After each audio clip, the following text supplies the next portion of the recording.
ब्रह्मलीन पुंडलिक महाराज, महाराष्ट्राचे आराध्य दैवत छत्रपती शिवराय आणि श्री शिवाजी शिक्षण संस्थेचे प्रथमाध्यक्ष तथा भारताचे पहिले कृषी मंत्री कृषी महर्षी डॉक्टर पंजाबराव उपाख्य भाऊसाहेब देशमुख यांच्या पावन स्मृतींना सर्वप्रथम विनम्र अभिवादन करतो।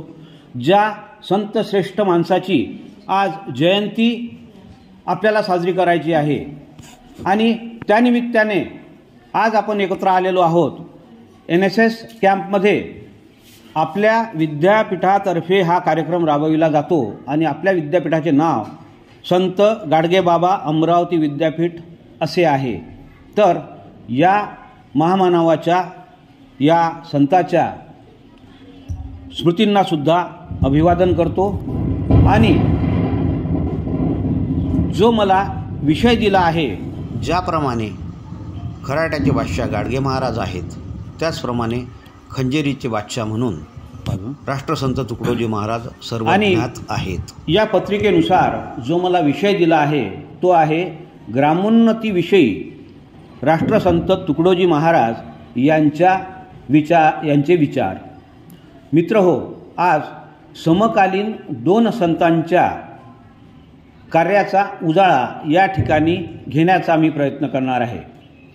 विषय जरी तुकडोजी महाराजांचा असला तरी सर्व संतांनी अतिशय समन्वयाने आपापल्या क्षेत्रात या समाजाचं उत्थान करण्यासाठी अमूल्य आणि भरीव असं कार्य केलेलं आपल्याला त्यांच्या चरित्रातून दिसून येते। गाडगेबाबांचा जन्म हा 23 फेब्रुवारी 1876 शेनगाव जिल्हा अमरावती या ठिकाणी झाला। अतिशय हाल अपेष्टांमध्ये बालपण गेलं। घरात असणारी टोकाची व्यसनाधीनता, समाज बांधवांमध्ये असणारी त्या अंधश्रद्धांविषयीचा अत्यंत जिव्हाळा, या सगळ्यात तावून सुलाखून निघालेला डेबू, गाडगेबाबांचं लहानपणीचं नाव डेबू होतं आणि या सगळ्या परिस्थितीचे टाकीचे घाव सहन करून आपल्या विचारांना दिशा देणारा हा महान संत म्हणजे गाडगेबाबा होत। गाडगेबाबांनी लोकशिक्षणाचं अमूल्य असं कार्य केलं। देव दगडात नसून तो चराचर सृष्टीत सजीवांच्या रूपाने विराजमान आहे आणि त्याचीच मनोभावे सेवा करा। शिक्षणाला आत्यंतिक महत्त्व द्या। ते स्वतः निरक्षर होते, परंतु शिक्षणाबद्दल अत्यंत आपुलकी आणि शिक्षण तज्ज्ञांबद्दल अत्यंत प्रेम त्यांना आपल्या आयुष्यात असलेलं आढळून येते।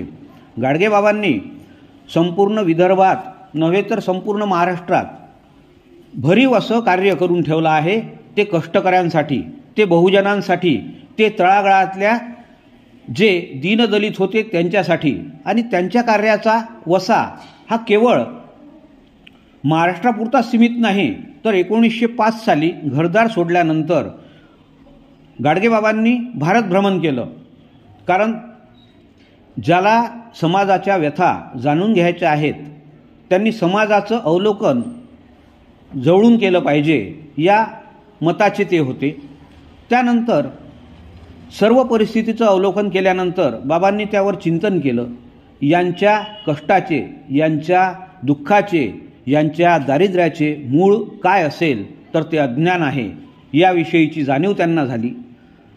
समाज साक्षर करण्यासाठी, समाजातील अंधश्रद्धा, अनिष्ठ रूढी परंपरा ह्या दूर करण्यासाठी बाबांनी आपलं संपूर्ण आयुष्य वेचलं आणि कष्टकऱ्यांच्या आणि बहुजनांच्या, दुःखीजनांच्या उत्थानाचा एक महायज्ञ उभा केला। आणि त्या महायज्ञातून बाबा कधी कर्मवीर भाऊराव पाटील यांचे पाठीराखे म्हणून आपल्याला दिसून येतात, कधी पंजाबरावांचे सखा सोबती म्हणून त्यांचं दर्शन घडतं, कधी तुकडोजी महाराजांच्या विचारांना पुष्टी देणारा समकालीन संत म्हणून आपण त्यांना पाहतो। आणि त्यांचं स्वतःचं कार्यच एवढं अमूल्य होतं की प्रत्येक गोष्ट अगदी नियोजनबद्ध आणि सूत्रबद्ध झाली पाहिजे हा त्यांचा अट्टहास होता। बाबांनी आपल्या हयातीत जर काय केलं असेल तर तो आपल्याला दिलेला स्वच्छतेचा महामंत्र। त्यांची दशसूत्रीसुद्धा अतिशय वाखाणल्या गेली. त्या दशसूत्रीत समाज जीवनाच्या प्रत्येक अंगाला स्पर्श करणारा, समाज जीवनाच्या प्रत्येक व्यथेचं संशोधन करणारा विचार बाबांनी आपल्याला दिला आणि तो जसा आत्मसात करता येईल, जसा समाजात पेरता येईल तसा पेरण्याचा हयातभर प्रयत्न केला. दिवसा गावातली घाण स्वच्छ करायची आणि रात्री आपल्या कीर्तनाच्या माध्यमातून कुविचारांची, अंधश्रद्धांची, अनिष्ट रूढी परंपरांची घाण स्वच्छ करायची असा वसा त्यांनी आपल्या पूर्ण आयुष्यात वेचलेला आपल्याला दिसून येतो. बाबांचं कीर्तन हा एक अलौकिक असा अनुभव होता. बाबांचं शेवटचं कीर्तन जे पोलीस ग्राउंडवर वांद्रे या ठिकाणी झालं मुंबईला, तेवढंच फक्त ध्वनिमुद्रित आहे. इतर त्यांचे शब्द सगळे हवेत विरलेले आहेत. आणि त्या कीर्तनाचा सार एवढाच आहे की श्रोत्यांच्या समस्या त्यांच्या तोंडातून वदवून त्यावर त्यांना योग्य अशी उपाययोजना सुचविण्याचं संपूर्ण उद्बोधन, संपूर्ण मार्गदर्शन त्या 45-44 मिनिटांच्या भाषणात आहे, त्यांच्या कीर्तनात आहे. आणि कीर्तन हे त्या काळी अतिशय लोकांच्या प्रभावाचं, लोकांना प्रभावित करण्याचं एक असं साधन होतं. आणि गाडगेबाबांचं कीर्तन हा एक अलौकिक असा अनुभव होता असं मत अनेक महापुरुषांनी नोंदवून ठेवलं आहे. आचार्य अत्रे म्हणतात की गाडगेबाबांना जर पाहायचं असेल तर ते कीर्तनात पहा. त्यांच्या तोंडावर, त्यांच्या जिभेवर साक्षात जो सरस्वतीचा वास त्या कालावधीत असतो तो एक अत्यंत सुखक आणि अत्यंत अलौकिक असा अनुभव आहे. आणि काय होतं कीर्तनाचं भांडवल? ते आजच्यासारखं नव्हतं की महाराज येतात, AC गाडीतून येतात, AC सभागृह बुक केलं जाते, तिथं अत्यंत महागडे आणि अत्यंत उच्च श्रेणीचे असे सोपस्कार पार पडतात आणि मग महाराज उद्बोधन करतात. उद्बोधन केल्यानंतर भरमसाठ दक्षिणा आणि बाकी सगळं घेऊन पसार होतात. हा विषय नव्हता. तर कीर्तन, त्यांच्या कीर्तनाचं गारुड जे जनमानसावर त्या काळात अतिशय प्रभावीपणे आपल्याला दिसून येते, त्याचं कारण हे होतं की कीर्तनाचा भांडवलच मुळी श्रोत्यांच्या लयबद्ध टाळ्या आणि 2 खापराचे तुकडे एवढ्या भांडवलावर तासोन तास समोरच्या श्रोत्यांना खिळवून ठेवण्याची जी आत्मशक्ती, जी दैवीवाणी बाबांना प्राप्त होती, त्याचा परिपाक आपल्याला त्यांच्या कीर्तनातून दिसून येतो. बाबांनी कोट्यावधी रुपयाच्या धर्मशाळा बांधल्या, अनेक आश्रमशाळा उभ्या केल्या. उभ्या महाराष्ट्रात आदिवासी भागात आणि अतिशय दुर्गम अशा ठिकाणी आश्रमशाळा, निवासी शाळा, वसतिगृहे, विद्यालये, गोरक्षणे अनेक ठिकाणी आपण बघतो की त्यांनी ऋन्मोचन येथे पूर्णा नदीच्या काठावर घाट बांधला. या सर्व लोकोपयोगी कामातून गाडगेबाबा आपल्या स्मरणात आहेत, स्मरणात राहतील. आणि एका निरक्षर माणसाचा गौरव यापेक्षा जास्त काय असू शकतो की त्या निरक्षर माणसाने काय केलं असेल तर एवढे साक्षर पदवीधारक, पदव्युत्तरधारक, डॉक्टरेट निर्माण करणाऱ्या विद्यापीठाला त्यांच्या नावाने गौरवान्वित करण्यात आलं. यापेक्षा गाडगेबाबांसारख्या निरक्षर माणसाचा गौरव होऊच शकत नाही. मित्रहो, शिक्षणाबद्दल अत्यंत आग्रही असणारा हा शिक्षण तृषेचा आग्रही दूत, कृषीवलांच्या अतिशय मनापासून कार्य करणारा आणि जनमानसाचा विकास झाला पाहिजे, खेडी सुधारलीत पाहिजेत, ग्राम स्वच्छता झाली पाहिजे याचा अट्टहास आपल्या संपूर्ण 80 वर्षाच्या आयुष्यात घेणारा हा महापुरुष, ज्याची आज जयंती आहे आणि त्यांच्या जयंतीनिमित्त त्यांच्या स्मृतींना अभिवादन करून मी आजच्या मुख्य विषयाकडे वळतो. आज मला दिलेला विषय जो आहे तो आहे ग्रामोन्नतीबद्दल राष्ट्रसंत तुकडोजी महाराजांचे विचार. राष्ट्रसंत तुकडोजी महाराज यांचं नाव संपूर्ण विदर्भात मोठ्या आदरानं घेतलं जाते आणि ते यासाठी की त्यांनी ग्रामविकासाचा जो वसा आपल्या हयातीत जोपासला आणि तो पूर्णत्वास नेण्यासाठी इतकेच नव्हे तर आपल्या देशाला स्वातंत्र्य करण्यासाठी स्वातंत्र्य चळवळीत अमूल्य असा सहभाग, अनेक थोरा मोठ्यांच्या संपर्कातून या देशातल्या त्या काळी 7 लाख खेडं भारतात होते आणि त्या 7 लाख खेड्यांचा विकास झाला पाहिजे यासाठी त्यांनी प्रयत्न केलेला आपल्याला दिसून येतो. त्यांचा जन्म 1909 साली यावली शहीद, सध्या हे गाव वर्धा जिल्ह्यात आहे, या ठिकाणी झाला. लहानपणी एक आख्यायिका आहे, त्याची सत्यता पडताळून तुम्ही पाहू शकता.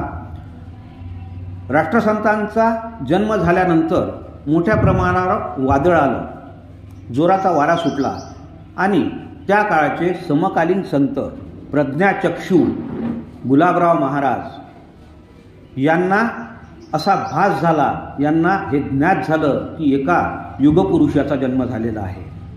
लगोलग आपल्या सहकाऱ्यांना घेऊन प्रज्ञाचक्षू यावलीला आले. त्या ठिकाणी त्यांनी माणिक हे तुकडोजी महाराजांचं बालपणाचं नाव ठेवलं.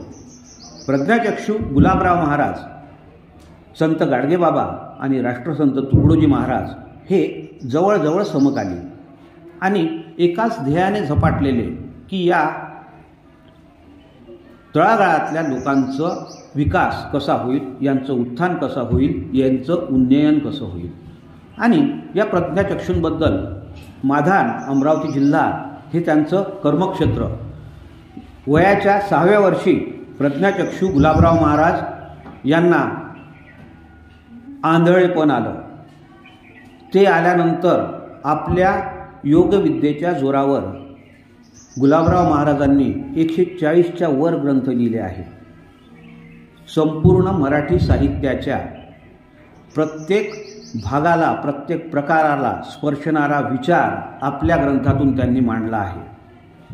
तुम्हाला जर कधी योग आला, कधी वाचनात आलं किंवा कधी शोधावंसं वाटलं, कधी जावंसं वाटलं तर अवश्य गुलाबराव महाराज यांच्या चरित्राचा धांडोळा घेण्याचा अवश्य प्रयत्न करा.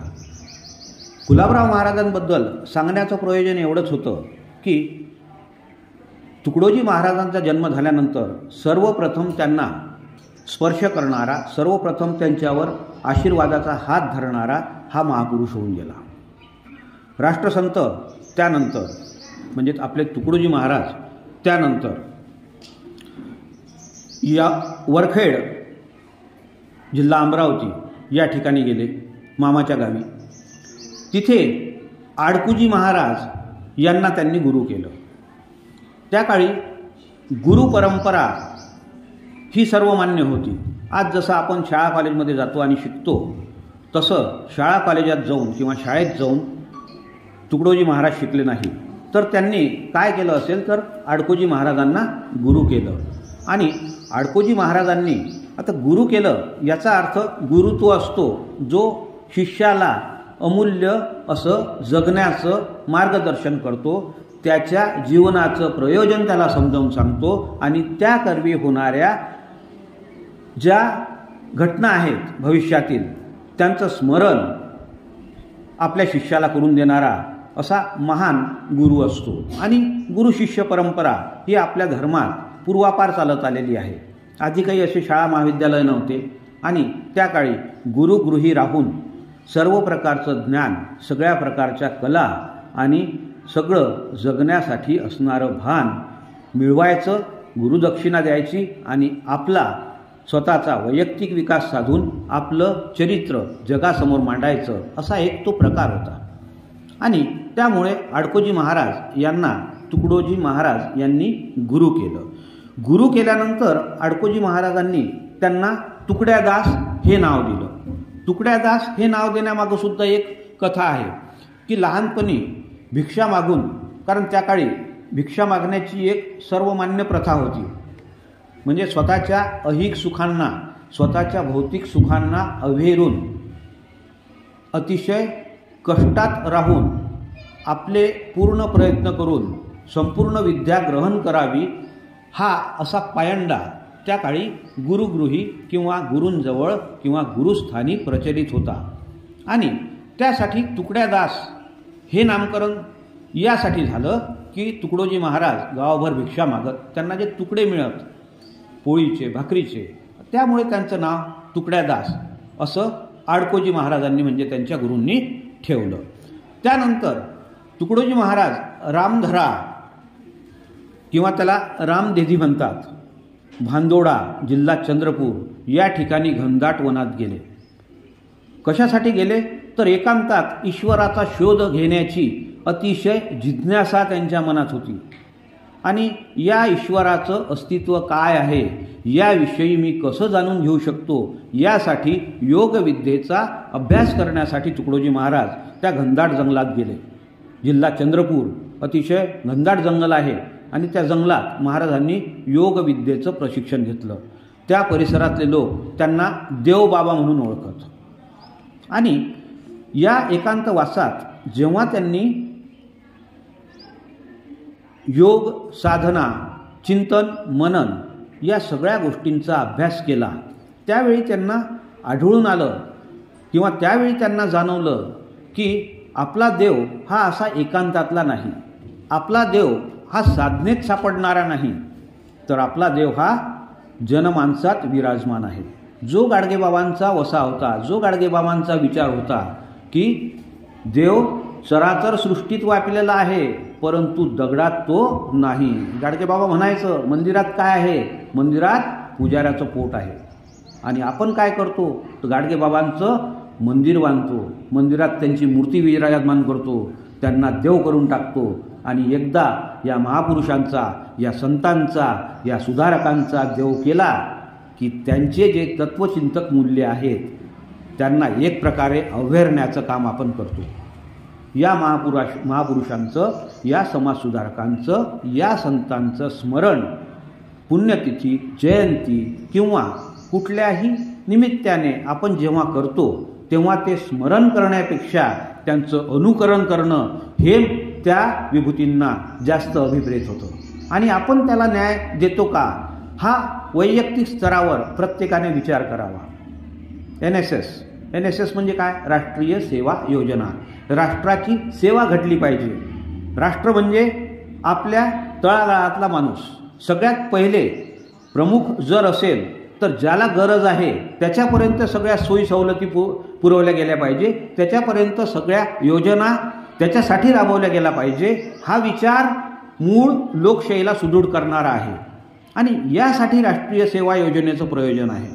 तुमच्यातून चांगले स्वयंसेवक निर्माण व्हावे, तुमच्यातून या देशाची, या समाजाची, या देशातील सर्व प्रकारच्या लोकांची सेवा घडावी आणि असा एक सुजाण नागरिक तुमच्या रूपाने निर्माण व्हावा, यासाठी राष्ट्रीय सेवेचं प्रयोजन आहे आणि आयोजन आहे.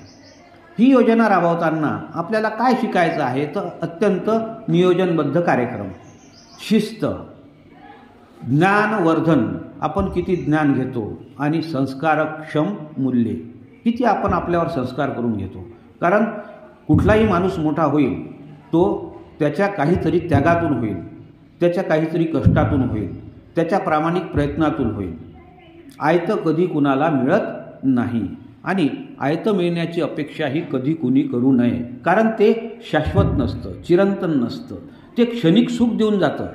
परंतु जी शाश्वतता, जी चिरंतनता असायला पाहिजे ती आपल्याला मिळत नाही. आणि कदाचित आपल्याला भौतिक साधनांनी सुख मिळेल परंतु समाधान मिळणार नाही. आणि हे उच्च कोटीचं समाधान मिळवणं, आपल्या कर्तव्यपूर्तीचं समाधान मिळवणं, आपण जसं वागतो, आपण जे जे कर्म करतो त्या कर्मातून आपल्याला मिळणारा आनंद मिळवणं हे आपल्या प्रयत्नांचं, हे आपल्या कष्टाचं चीज आणि कार्य असते. आपण एखादी गोष्ट विद्यार्थी दशेपासून कुठल्याही स्तरावर जेव्हा करतो तेव्हा विशेषतः त्यातून आपल्याला काहीतरी मिळवायचं असतं, काहीतरी आपली अपेक्षा असते आणि ती अपेक्षापूर्ती जर निस्वार्थ असेल, जर कुणाच्या सेवेतून आपल्याला मिळत असेल तर त्यासारखं मोठं कार्य नाही असं मी मानतो. आणि यासाठी या सगळ्या कार्यक्रमांचं नियोजन आणि प्रयोजन असते. आणि तरुण हे या देशाचे खरे आधारस्तंभ आहात. तुम्ही या देशाचे अमूल्य असे धन आहात. विवेकानंदांनी तुम्हाला अमृतपुत्राची उपमा दिली आहे. आणि का दिली तर तुमच्या रूपाने या राष्ट्राचं उद्याचं उज्ज्वल भविष्य त्यांनी बघितलं आणि सगळं उत्तरदायित्व हे तुमच्या शिरावर आहे. कारण तुमचं वय तरुण आहे. लहानपणी माणसाजवळ विचार नसतात, फक्त बल असते. म्हातारपणी माणसाजवळ विचार परिपक्व असतात, परंतु बल नसते. परंतु तरुण वय हे असं आहे की ज्या काळात आपल्याजवळ पूर्णतः बल आहे, म्हणजे शक्ती आहे, आणि त्याच्या जोडीला विचारशक्ती, सकस विचार सुद्धा आहेत. आणि म्हणून तुमच्याकडून हे राष्ट्रसेवेचं अमूल्य कार्य करून घेण्यासाठी या NSSच्या माध्यमाचं प्रयोजन आहे. तर चिमूरच्या जंगलात ज्यावेळी तुकडोजी महाराज आपल्या योग साधनेत मग्न होते, त्यावेळी त्यांना असं जाणवलं की आपला देश पारतंत्र्यात आहे. या पारतंत्र्याच्या बेड्या उखडून काढण्यासाठी आपल्याला काहीतरी करायला पाहिजे. आणि म्हणून देशसेवेचा, लोकसेवेचा वसा त्यांनी त्या ठिकाणाहून सुरू केला. 1942 सालची चले जाव चळवळ, भारत छोडो चळवळ आष्टी चिमूर येथून सुरू झाली. महाराजांनी अतिशय सक्रियपणे त्या चळवळीत भाग घेतला. त्याआधी 1936 साली गांधीजींची भेट झाली. तो कालखंड महाराजांचा असा होता की त्यांनी देशभक्तीपर गीत, देशभक्तीपर प्रबोधन या देशातील तरुणांना केलं आणि एक स्वातंत्र्याचा जागर पेटविला, ज्याद्वारे स्वातंत्र्याची प्रेरणा आणि स्फुल्लिंग मनामनात चेतवल्या गेलं. त्याची ठिणगी ही मोठ्या प्रमाणात भडकली, त्याचा भडका उठला आणि 47 साली आपला देश स्वतंत्र झाला. महाराजांचं साहित्यसुद्धा अमूल्य असं आहे. त्यांच्या साहित्याचा विचार करतो म्हटलं तर प्रामुख्यानं 3 टप्पे आहेत. ज्यावेळी सुरुवातीला त्यांनी आपली योगविद्या मिळवण्यासाठी योग साधना करण्याचा प्रयत्न केला, त्यावेळी निर्माण झालेलं त्यांचं साहित्य म्हणजे भक्तिगीतं असं आपल्याला आढळून येईल. भक्तिगीतं हा त्यांच्या पूर्व साहित्याचा एक भाग. त्यानंतर 1936 पासून देश स्वतंत्र होईपर्यंत महाराजांनी जे साहित्य निर्मिती केली ती प्रामुख्याने देशभक्तीपर गीतांची आणि देशभक्तीपर प्रबोधनाची होती. हिंदी आणि मराठी या दोन्ही भाषेत विपुल असं साहित्य संपादन, साहित्य निर्मिती महाराजांनी करून ठेवली. आणि त्यांचा पराकोटीचा अखेरचा म्हणजे देश स्वतंत्र झाल्यानंतरचा जो साहित्य वसा आहे, जो साहित्य प्रकार आहे, जी साहित्य सेवा आहे, ती ग्रामगीतेच्या रूपाने आपल्यासमोर आपल्याला दिसून येते. आणि त्याचा जेवढा पाठपुरावा करता येईल तेवढी ग्राम सुधारणेच्या प्रक्रियेत आपल्याला सकसता आणि सबळता आणता येईल असं म्हटलं तरी वावगं ठरणार नाही. कारण ग्रामगीता ही महाराजांनी रचली. 1955 साली महाराजांनी ग्रामगीता लिहिली. त्यात 41 अध्याय आहेत, 8 पंचका आहेत आणि त्या ग्रंथाचं नाव ग्रामगीता आहे. त्याला 9 प्रस्तावना आहेत. आचार्य विनोबा भावे, गाडगे महाराज आणि इतर थोर तत्कालीन जे काही साहित्यिक होते यांच्या 9 प्रस्तावना त्या ग्रंथाला आहेत आणि ती महाराजांनी ग्रामदेवतेला अर्पण केली आहे. हा ग्राम जो शब्द आहे, हा ग्राम शब्द म्हणजे आपलं खेडं. जसं नांदुरा हे एक शहर म्हणतो आपण, पण त्या परिसरात भोवताली वसणारी जे लहान लहान वस्तीचे ठिकाणं आहेत ते ग्राम आहे. भारत हा कृषीप्रधान देश आहे. भारत हा खेड्यांचा देश आहे. खेड्याचं उन्नयन झाल्याशिवाय, खेड्यातील कष्टकरी, शेतकरी, बहुजन यांचा विकास झाल्याशिवाय देशाचा विकास संभवत नाही, ही महाराजांना पुरेपूर कल्पना होती. आणि म्हणून ग्राम विकासाचा एक प्रयत्न, ग्राम विकासाचं एक मिशन महाराजांनी ग्रामगीतेतून संपूर्ण आपल्यासमोर मांडलं आहे. ग्राम किंवा खेड्यात असणाऱ्या प्रत्येक समस्येच्या मुळाशी जाऊन त्या समस्येचं मनन चिंतन आणि त्या समस्येवर संशोधन करणाऱ्या ओव्या आपल्याला ग्रामगीतेत दिसून येतील.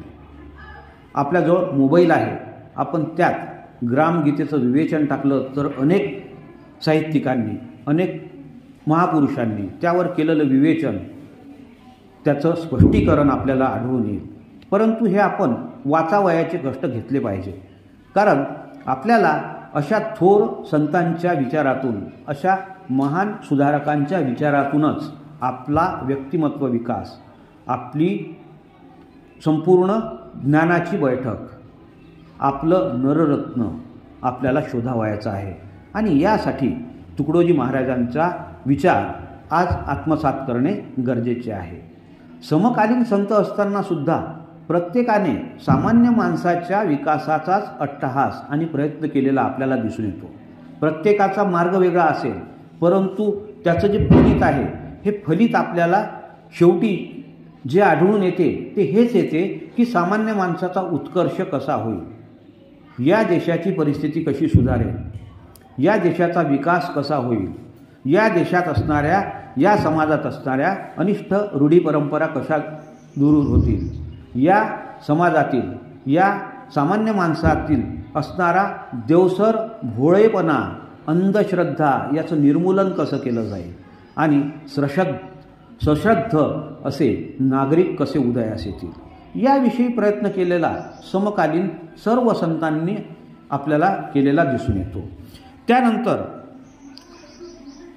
जेव्हा स्वातंत्र्य संग्रामात महाराजांनी सक्रिय सहभाग केला, नाथ हमारे है या गीताने तर प्रचंड वणवा पेटला होता आणि इंग्रजांना चले जाओ असा आदेश वजा धमकी महाराजांनी आपल्या गीतातून दिली.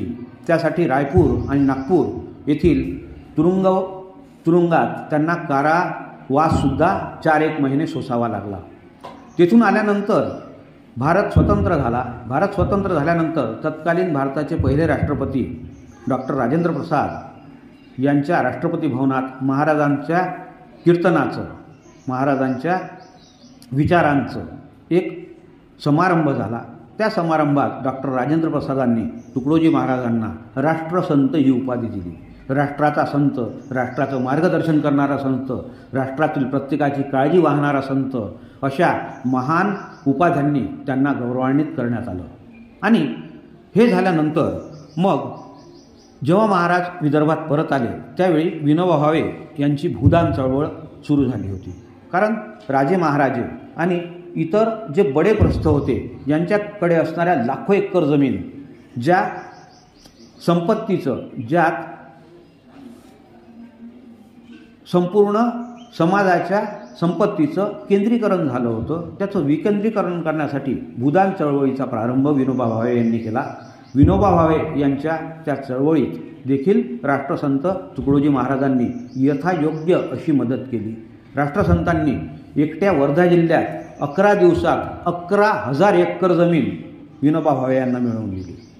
आणि जे जमिनीचे तुकडे झाले ते कष्टकऱ्यांच्या, ते कुळ कायद्याचा जो काही प्रचलित नियम होता त्यानुसार प्रत्येकाच्या वाट्याला आले पाहिजे, सत्तेचं विकेंद्रीकरण झालं पाहिजे, संपत्तीचं विकेंद्रीकरण झालं पाहिजे आणि सर्वांना समान अधिकार, समान न्याय मिळाला पाहिजे, या हेतूने भूदान चळवळीचं जे कार्य होतं त्यातसुद्धा राष्ट्रसंतांनी अतिशय अमूल्य अशी साथ, अशी सोबत विनोबा भावे यांची दिली. त्यानंतर तुकडोजी महाराज यांना आमंत्रण आलं जपानमध्ये भरणाऱ्या सर्व धर्म परिषदेचं. जशी शिकागो येथील सर्व धर्म परिषद विवेकानंदांनी अजरामर करून ठेवली आपल्या भाषणांनी आणि आपल्या तत्त्वज्ञानाने, तशीच जपानमधील सर्व धर्म परिषदसुद्धा तुकडोजी महाराजांच्या सहभागाने अतिशय उत्कृष्ट अशी झाली. त्यांचा सहभाग, त्यांचे विचार तेथील लोकांनीसुद्धा आत्मसात केले. आणि काय होते, या सगळ्या संतांचे विचार जर आपण अभ्यासनाचा किंवा त्यावर चिंतन करण्याचा प्रयत्न केला तर सर्वांच्या चरित्रात आपल्याला हेच आढळून येईल की अत्यंत साधे विचार, अत्यंत सोपे विचार, समजण्यासाठी अत्यंत सोपे असणारे पण अनुकरणासाठी तितकेच कष्टदायी असणारे विचार या संतांनी, या महापुरुषांनी आपल्याला दिलेले आहेत. आणि यांचं ऋण आपण या निमित्ताने फेडत असतो, या निमित्ताने फेडण्याचा प्रयत्न करत असतो. परंतु मी तुम्हाला सांगितलं आहे की कुठल्याही महापुरुषाला हे कधीही अभिप्रेत नव्हतं की माझं अनुकरण, माझं स्मरण यांनी करावं. त्यांना आपण देव होऊ ही संकल्पना त्यांना मान्य नव्हती.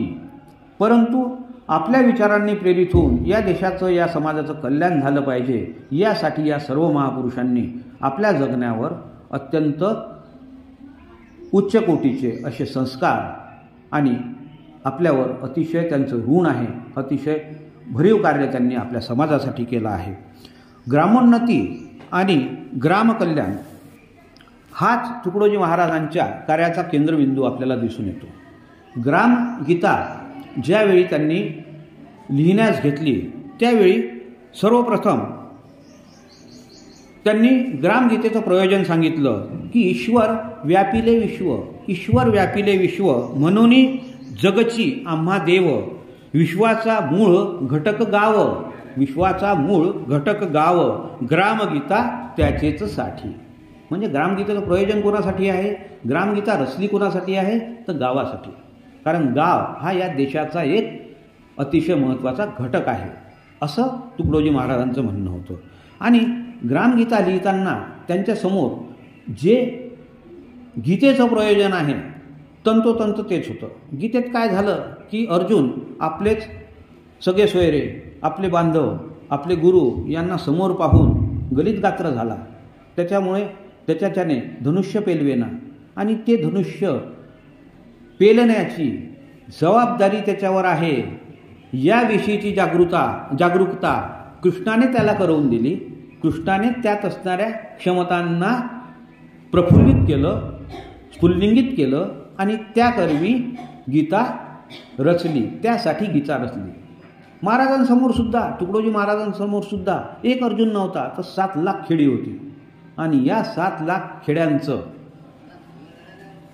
उत्थान, या 7 लाख खेड्यांचा विकास जो त्यांना अपेक्षित होता आणि त्यासाठी ग्रामगीतेचं प्रयोजन होतं. महाराजांनी ग्रामगीतेच्या प्रयोजनात जो दुसरा श्लोक सांगितला, जे दुसरी ओवी लिहिली, त्यांनी ओव्या लिहिल्या आहेत आणि अतिशय नादबद्ध, लयबद्ध आणि गेय अशा त्या ओव्या आहेत. महाराजांनी हिंदी आणि मराठीतसुद्धा अनेक भजनं लिहिलीत. तर या ग्रामगीतेचं प्रयोजन सांगताना महाराज म्हणतात, गीता बोधली अर्जुनाला, गीता बोधली अर्जुनाला, ग्रामगीता सर्व ग्रामाला, राहू नये कुणी मागासला, म्हणून बोलिला देव माझा. कुणीही मागासला राहायला नाही पाहिजे, कुणी निरक्षर राहायला नाही पाहिजे, कुणी कष्टात दुःखात नाही राहायला पाहिजे, यासाठी या ग्रामगीतेचं प्रयोजन आहे. आणि नेमकं गमक काय आहे ग्रामगीतेचं? काय मांडायचं होतं महाराजांना? तर सर्व ग्रामासी सुखी करावे, सर्व ग्रामासी सुखी करावे, अन्न वस्त्र पात्रादी द्यावे, परी स्वतः दुःख भोगावे, भूषण तुझे ग्रामनाथा. आणि ही ग्रामगीता त्यांनी अर्पण कुणाला केली? ग्रामनाथाला. ग्रामनाथ म्हणजे कोण? तर ग्रामाचा देव. त्या काळात प्रत्येक गावात असे देव होते, ते त्यांना ग्रामदैवत म्हणून संबोधल्या जाईल, त्यांची पूजा केली जाईल. परंतु त्या पूजेत, त्या सर्व प्रक्रियेत अंधश्रद्धा फार मोठ्या प्रमाणावर होती. या अंधश्रद्धेला फाटा देण्यासाठी पूजन करा, परंतु दगडाच्या देवाचं पूजन करताना अंधश्रद्धेला फाटा द्या. सश्रद्ध मनाने तुमच्या चित्तशुद्धीसाठी पूजा करा, परंतु त्यात तुम्ही देव शोधू नका. देव दगडात नाही, देव कोणात आहे? सगळ्या सजीव मात्रात आहे. आणि म्हणून भूतदयेचा हा महामंत्र ग्रामगीतेच्या माध्यमातून समस्त ग्रामस्थांना आणि आपल्याला तुकडोजी महाराजांनी दिला. आणि ज्यावेळी भारत स्वतंत्र झाला त्यावेळी महाराजांचं एक पद होतं की अब तो आया है स्वराज्य, अपना सुंदर गाव बनालो. आता स्वराज्य मिळालं आहे आणि अपना सुंदर गाव बनालो. पहिला धर्म बढाव किसानी. काय वाढवा? शेतकऱ्याचं उत्थान करा, शेतकऱ्याचा विकास करा, आपलं जे अन्नधान्य आहे, आपली जी शेतीची प्रक्रिया आहे त्याला चालना द्या, हे महाराजांना अपेक्षित होतं.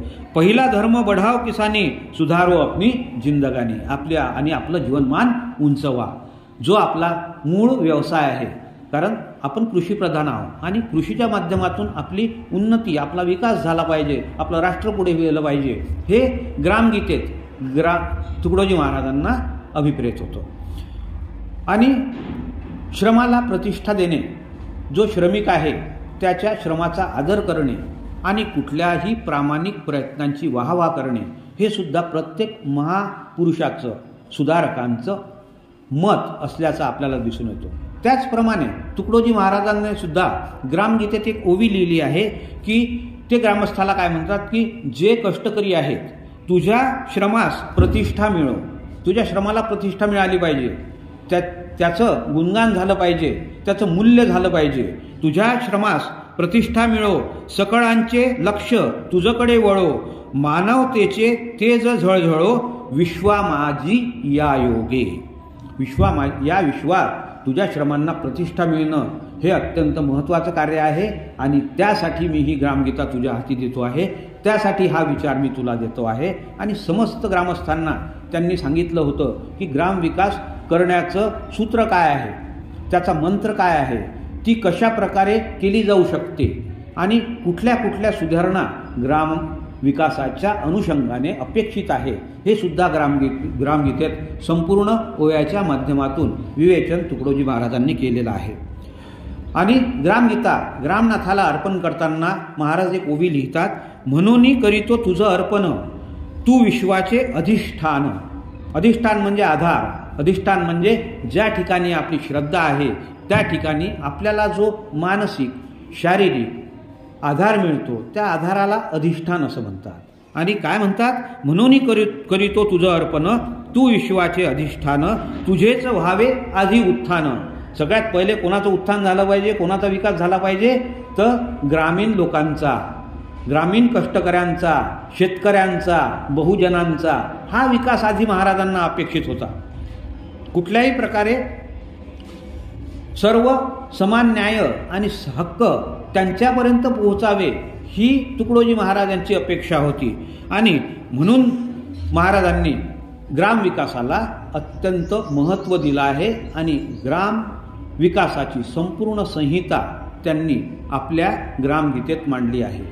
आणि ग्रामस्थ किंवा गावकरी जे आहे, या गावकऱ्यांच्या आयुष्यात, या गावकऱ्यांच्या जीवनात सुद्धा संसाराचं, कुटुंबाचं महत्त्व अधोरेखित महाराजांनी केलं आहे.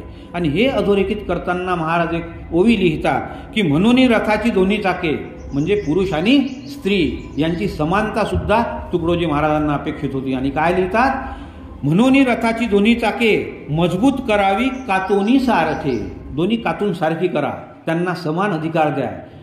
स्त्री असेल तर तिला नुसतं चूल आणि मूल या विवंचनेत ठेवू नका, तिला तुमच्या खांद्याला खांदा लावून कष्ट करू द्या. तिचे विचार सुद्धा तुम्ही, तिच्या विचारांना सुद्धा मागोवा घ्या. आपल्या संसारासाठी, आपल्या कुटुंबासाठी. आणि एकत्र कुटुंब किंवा कुटुंब अबाधित राहील तर ग्राम अबाधित राहील.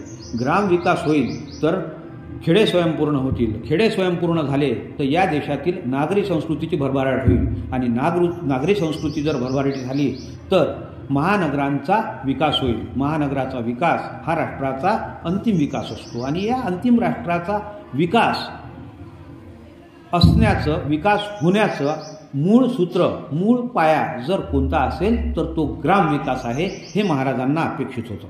महाराजांनी अमरावती जिल्ह्यात गुरुकुंज मोजरी गाव आहे आणि ते मोजरी गावात त्यांची समाधीसुद्धा आहे. आपण जर गेलो, आपला जो हायवे आहे या हायवेनीच आहे, रोडच्या या साईडला त्यांची समाधी आहे आणि या साईडला गुरुकुंज आश्रम आहे. त्या गुरुकुंज आश्रमात एक तुम्हाला परत सांगतो मी की सर्वधर्मीय प्रार्थनेचा, सर्व सामुदायिक असा विचार महाराजांनी आपल्याला दिला, समस्त जनतेला दिला. जातीभेद निर्मूलन हे सगळ्यात पहिले महाराजांना अपेक्षित होतं. कारण त्या काळात जो जातीभेद पाळला जात होता सामान्य समाजात, तो अत्यंत टोकाला गेला होता. आणि त्यामुळे खालच्या जातीतील बहुजनांची अत्यंत हालअपेष्टा होत होती. या जातीभेदाला फाटा देण्यासाठी सामुदायिक सर्वधर्मीय प्रार्थनेचा पुरस्कार तुकडोजी महाराजांनी केला. त्यात अल्लाची अजान होती, त्यात जैनाची सूत्र होती, त्यात येशू ख्रिस्ताची सुद्धा विचारपुष्टी होती आणि हिंदू धर्माचं जे सगळं ज्ञान आहे त्या वैदिक धर्माची सुद्धा प्रार्थना त्या ठिकाणी केली जात असे। तर अशा सर्व धर्म समन्वयातून ग्रामविकास साधण्यासाठी तुकडोजी महाराजांनी केलेलं अमूल्य आणि भरीव असं कार्य आपल्यापर्यंत पोहोचावं या हेतूने, या प्रयत्नातून मी आज तुम्हाला होईल शक्य तेवढं माझ्या ज्ञानाप्रमाणे उद्बोधन केलं। ते तुम्ही किती घ्यायचं, कसं आत्मसात करायचं हा तुमचा वैयक्तिक विचार आहे। यातून तुमचं कल्याण व्हावं, हा ग्रामविकास तुकडोजी महाराजांना अपेक्षित असणारा ग्रामविकास साधला जावा अशी आशा या कार्यक्रमाच्या निमित्तानं मी करतो आणि तुमच्या भविष्यासाठी सुयश चिंतून थांबतो। जय हिंद, जय महाराष्ट्र।